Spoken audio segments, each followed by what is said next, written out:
There's a popular narrative we've all been sold. Find your passion, and you'll never work a day in your life. It sounds poetic, almost magical, like discovering your life's true north and riding it straight into success and fulfillment. But for many young people, this message is not just misleading, it's paralyzing.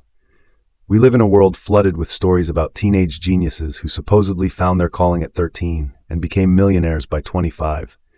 Every scroll through social media feels like a highlight reel of people living out their perfect passions. A violinist playing with soul, a tech prodigy building the next big app from their bedroom, a photographer wandering the globe chasing sunsets. Against that backdrop, it's easy to feel lost, left behind, or even broken for not knowing what you're supposed to be doing. This pressure creates a quiet kind of crisis, one that doesn't always get talked about. Many young adults begin to feel ashamed or anxious, wondering why their passion hasn't yet revealed itself. But here's a truth that rarely gets enough airtime. You don't need to find your passion right now. In fact, the relentless pursuit of passion too early in life might actually distract you from the real work of building the kind of life that brings meaning, satisfaction, and joy. Passion, it turns out, isn't something you find like a coin on the street. It's something that often emerges when you least expect it, after you've put in the time, after you've wrestled with uncertainty, after you've simply shown up again and again. At its core, passion is not a job title or a 5-word phrase you can slip into your LinkedIn bio. It's not a plan. It's a feeling, one of deep alignment, of effortless energy, of timeless engagement. That feeling doesn't precede the work, it follows it. Most people who truly love what they do didn't receive a thunderbolt of inspiration one day. Instead, they stumbled into it, often reluctantly. Maybe they picked up a class they didn't expect to enjoy, took on a side project just for fun, or tried to solve a problem that bothered them. And from that humble beginning, they discovered a spark.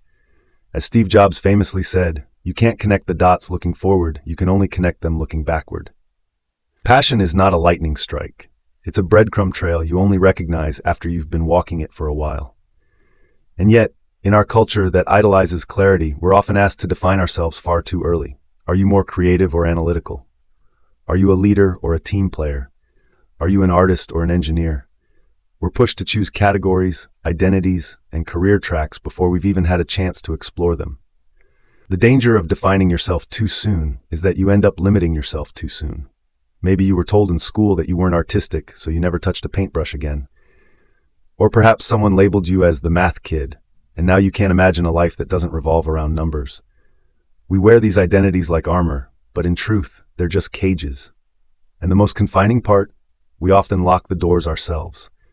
Who you are at 18, 21, or even 30 isn't fixed. Identity is fluid. Interests evolve. The person you are today is not a final product, it's a prototype. Instead of asking yourself what your one true passion is, try asking what you're curious to explore next. Growth doesn't come from having all the answers. It comes from being brave enough to ask the questions and open enough to follow where they lead. Another myth that deserves to be dismantled is the idea that passion feels good all the time. That once you've found the one, your ideal career, mission, or craft, everything becomes easy. That's simply not true. Passion doesn't free you from hard work. It gives hard work its meaning. The chef who wakes up before dawn to prepare ingredients, the dancer who rehearses until their muscles scream, the entrepreneur who pushes through 100 rejections, all of them are driven not by comfort but by commitment. The truth is, if you're feeling frustrated, lost, or unsure, it doesn't mean you've taken the wrong path. It means you're in the middle of the process, and that's exactly where growth happens. The deeper issue isn't that young people lack passion. It's that we expect it to arrive fully formed, wrapped in excitement and clarity. But in reality, discomfort is not a sign you're off track. It's often the doorway to mastery. The things that challenge you, that confuse you, that demand your effort, are the very things that help shape the life you want to lead. Our 20s, then, should not be about finding passion as if it's hidden behind a door in some mythical forest. Instead, they should be about building momentum, gaining data about ourselves, and trying as many things as we can. Clarity comes from exposure, not just introspection. Try things, fail fast, learn faster, take the class you're not sure you'll like, volunteer in a field that's outside your comfort zone. Say yes to the opportunity that doesn't fit the 5-year plan. Passion is built through movement, not meditation alone. The Japanese concept of ikigai, roughly translated as a reason for being, is often oversimplified. It's not just about doing what you love. It's about the intersection of what you love, what you're good at, what the world needs, and what you can be paid for.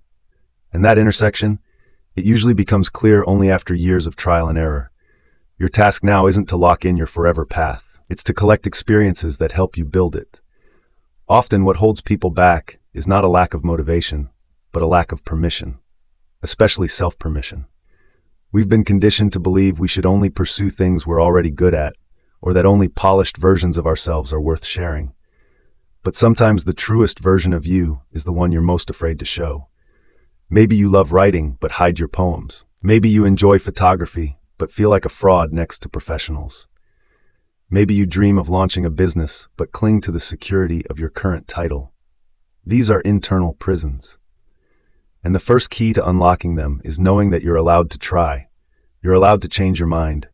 You're allowed to start something you're not good at yet. You're allowed to do things just because they light you up, even if they never earn you a dime. Not everything needs to become a side hustle. Some things are allowed to simply be joy. So if passion isn't the thing to focus on right now, what is? Pay attention to your values.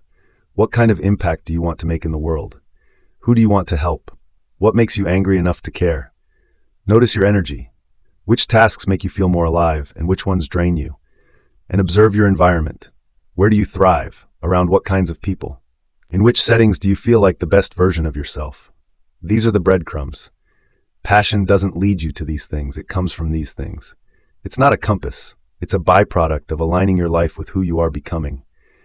In American culture especially, there's an unspoken rule: make it before 30. Land the perfect job, build the perfect brand, craft the perfect story.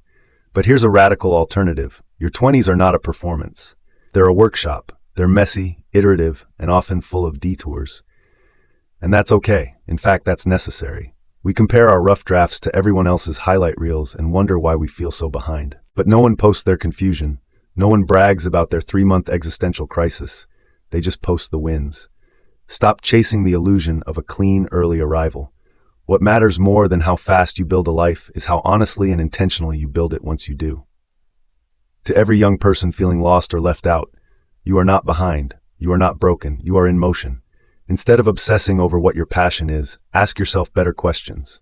What am I willing to explore, even if I fail? What makes me feel more alive, even if I'm not great at it yet? What am I curious enough about to keep showing up? Live, try, risk, fall, learn, grow. Because in the end, it's not about finding your passion. It's about building a life you're proud to call your own. I hope you found this video helpful. If you enjoyed today's video, be sure to hit the like button. It might seem like a small thing, but because of how the YouTube algorithm works, videos with more likes tend to get shown to more people. So your like really helps this video reach others who might need it too. And if you find my content valuable, consider subscribing. It really helps more people discover it. Thanks for watching, and I wish you and your family good health and peace. See you in the next video.